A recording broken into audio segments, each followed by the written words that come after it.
Hey y'all, Joefer here, the cranky old gay guy. Today's episode is about something that we, as gay men, don't talk about enough.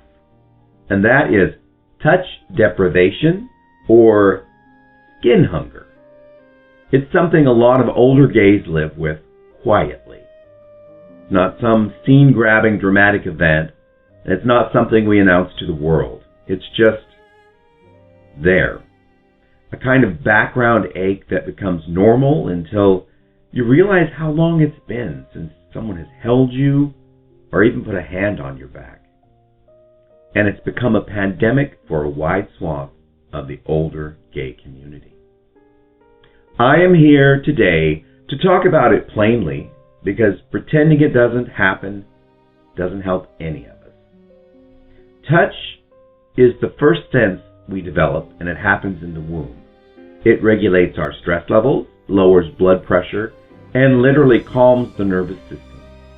But for many, touch becomes rare and sometimes non-existent as we age.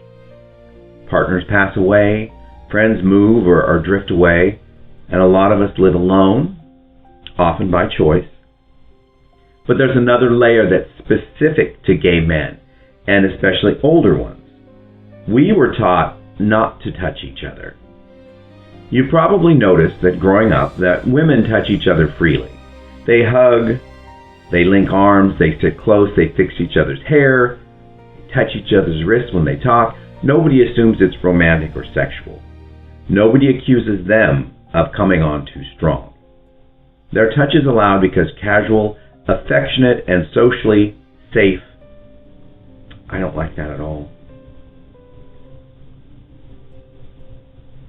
You probably noticed, growing up, that women touch each other freely. They hug, they link arms, they sit close, they fix each other's hair, they touch each other's wrist as they talk, and nobody assumes it's romantic or sexual. Nobody accuses them of coming on too strong. Their touch is allowed to be casual, affectionate, and socially safe. But men don't get that same freedom, especially not gay men. In the world where most of us were raised, but men don't get that same freedom, especially not gay men. In the world where most of us were raised, if you touched another man, even platonically, you would get mocked, you'd get punished, or even something worse. So we learned to hold back, to keep our hands to ourselves, and to avoid anything that could be misread as that come on. Now, decades later, that conditioning doesn't just disappear. We hold it with us everywhere we go. So what happens? We age into a kind of isolation where we're alone and being untouched is just a way of life. This touch deprivation has real consequences. It's linked to anxiety, depression, insomnia, and a weakened immune function. Not to mention the really, very real emotional impact it has. When no one touches you, you start to feel like you're untouchable. And I don't mean like a powerful Superman, but more like a leper. Even when we want to reach out, to hug a friend, or to put a hand on someone's shoulder, we hesitate. We don't want to be misread and seem needy. And we definitely don't want to come across as creepy. No one wants to be the creepy old guy, always trying to rub up on you and being handsy. No, we stay quiet. We're polite and we keep our distance, and our hunger for touch gets worse. And this is where I bring up the mood and announce that there is some good news for this issue. Touch deprivation isn't a life sentence. There are ways to rebuild touch in your life and to do it safely, respectfully, and without crossing boundaries that will get you in trouble. It all starts with intention. I put together 6 steps to overcome the problems associated with touch deprivation. So let's get started. Number 1, start with your existing friendships, your friend group. If you already have friends that you trust, you want to start there. Simply say, hey, can I give you a hug? It's not weird. It's being honest, and most people appreciate that. They appreciate the clarity. Once you break that ice, it becomes easier the next time you want to hug. Number 2, normalize small, non-intrusive touching. A hand on the arm during a conversation, a warm pat on the back when you say goodbye. These are socially safe gestures, and they build comfort between you and others over time. Number 3, join spaces where touch is already part of the culture. Massage therapy, it's one way. It's all about touch. Partner dance classes. In most cases, you will be touching each other.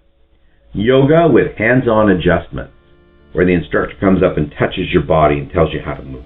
Now, not all their yoga classes are like this. They don't offer hands-on. So you'll want to ask about it prior to signing up.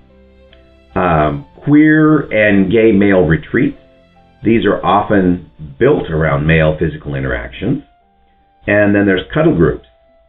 That's right, I said cuddle groups. Yes, they exist and they're not sexual. If you do a web search, you can probably find one near you.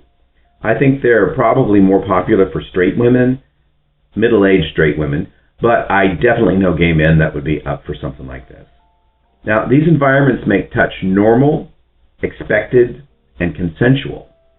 You need to make sure that whatever touch activity you partake in, it is consensual. You don't want to get on the wrong side of the law or come across as that creep. Number 4, say what you mean. Say it clearly and calmly. One of the easiest ways to avoid coming across as creepy is to be transparent and telling someone what you want. If you want a hug, say so. If you're lonely, say that too. People respond well to honesty. They respond poorly to ambiguity and may think that you are being dishonest. Point number 5, build community, not transactions. Touch feels safe when it's part of a relationship, even when it's just a casual one. So invest in connection. You want to be consistent in your behavior, show up when you say that you will, check in with others when you can't be there in person. Touch grows naturally in spaces where trust already exists. Number 6, okay, finally, give touch as much as you receive it. No one-sided BS crap. You need to offer comfort, your presence, and warmth from your heart. Touch is a two-way street, and generosity makes it feel natural instead of needy. Now, in summation, I'd like to say that touch deprivation is real, and it can be painful. It's also more common among older gay men than most people realize. But this is not a hopeless situation.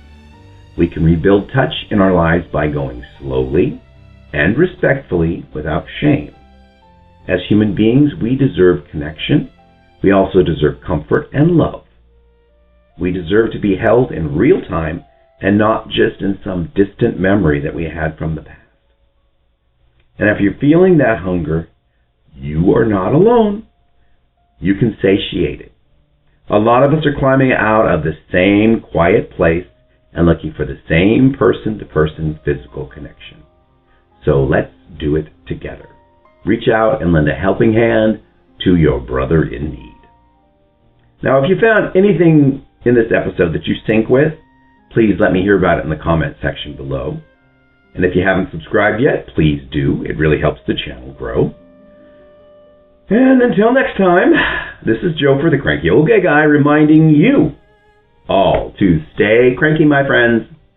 Stay cranky. Bye-bye.